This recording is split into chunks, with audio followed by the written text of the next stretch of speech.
பத்திரிகை மற்றும் ஊடகத்துறை சார்ந்த அனைவருக்கும் என் முதற்கண் வணக்கத்தை தெரிவித்துக் கொள்கிறேன்.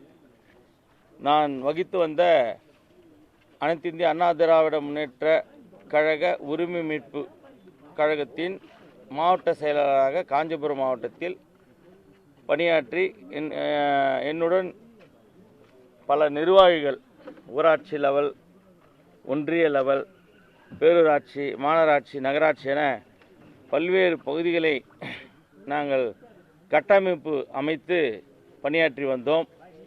இந்த நிலையில் எங்களுக்கு ஒன்று சேர்ந்து இரட்டலையோடு ஒன்று சேர்ந்து மாண்புமிகு முன்னாள் முதல்வர் எடப்பாடி சாருடன் ஒன்று சேர்ந்து கட்சியை பலப்படுத்த வேண்டும் என்பதற்காக ஒற்றுமையாக இவ்வளவு நாள் காத்து கொண்டிருந்தோம். அது ஒரு காலமும் முடியாது என்ற சூழ்நிலை வந்த பிறகு நான் தலைமையேற்றிருக்கும் ஐயா அவர்கள், அவர் நல்லவர், அவர் மேல் எந்தவித குறைபாடுகளும் கிடையாது. ஆனாலும் அவர் ஏதோ ஒரு சூழ்நிலை அவருக்கு தடையாக இருக்கிறது என்பது மட்டும் உணர முடியுது. அந்த வகையில் அவருக்கு ஒரு 3 சீட்டு என்டிஏல கொடுக்குறாங்க, 3 சீட்டு திமுகவில் கொடுக்குறாங்க அப்படிலாம் வெளியில் பேசப்படுதே தவிர உண்மை நிலைன்னு தெரியல. ஐயா அவர்கள் என்ன முடிவு எடுக்க போகிறாருன்னு இதுவரையும் தெரியல.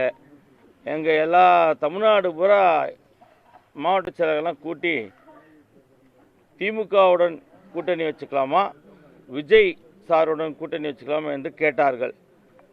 முதல் ஆளாக காஞ்சிபுரம் சொல்லும்போது நான் விஜய் சாருடன் கூட்டணி வைக்க வேண்டும் என்பதை நான் எழுதி கொடுத்தேன். அதன்படி அவர் தமிழ்நாடு பூரா வந்திருந்த அனைத்து மாவட்ட செயலரும் விஜய் சார் கூட தான் கூட்டணி இருக்க வேண்டும் என்பது உறுதிப்பட தெளிவுபட எழுதி கொடுத்தாங்க கைப்பட. அதை அப்படியே வாங்கி வச்சுக்கிட்டு அவர் எதுக்காக விஜய் சார்கிட்ட போய் மூவ் பண்ணலையா, பண்ணாரா, என்ன சூழ்நிலை அப்படின்றதெல்லாம் வெளிப்படையாக இன்னும் அவர் பகிர்ந்துக்கல. ஒரு கட்சி லீடர்னா அனைத்து பொறுப்பும் அவர் ஏற்க வேண்டும், தலைமை ஏற்க வேண்டும். அந்த தலைமை ஏற்கக்கூடிய சூழ்நிலை தேர்தல். இந்த தேர்தல் நேரத்தில் யார் நல்லவங்க அப்படின்னு பார்த்து அவர் வாய்ப்பு கொடுத்து அவங்கள ஜெயிக்க வைக்கணும். அது ஒரு தலைமைக்கு ஒரு பொறுப்பு.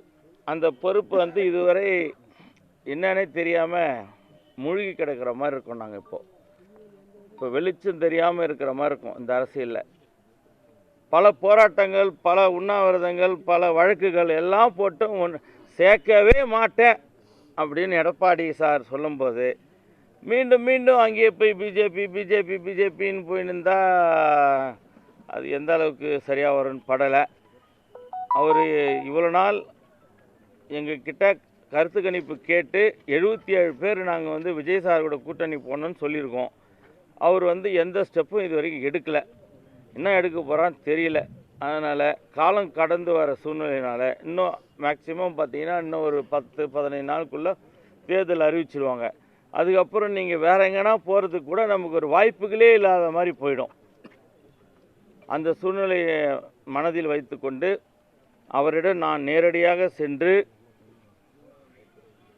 மரியாதை நிமித்தமாக நான் தயவுசெய்து உங்கள் குடும்ப உறுப்பினர் நண்பராக இருந்து விடுகிறேன், என்னை விட்டு விடுங்கள், நான் ஏதாவது ஒரு இயக்கத்தில் உடன் சென்று இந்த வாய்ப்பை 2026 இந்த வாய்ப்பை எனக்கு ஏற்படுத்தி கொண்டு நான் காஞ்சிபுரத்தில் வெற்றி பெற்று உங்களை சந்திக்கிறேன் என்று சொல்லிவிட்டு தான் இந்த ராஜினாமா கடிதத்தை தற்போது உங்களிடம் இப்போது பார்க்கிறீர்கள். இது ரிஜிஸ்டர் போஸ்ட் மூலமாக பெரியகுளம் அவருடைய வீட்டுக்கு சென்றடையும் என்பதை இந்த நேரத்தில் தெளிவுபட தெரிவிக்கிறேன். நன்றி, வணக்கம்.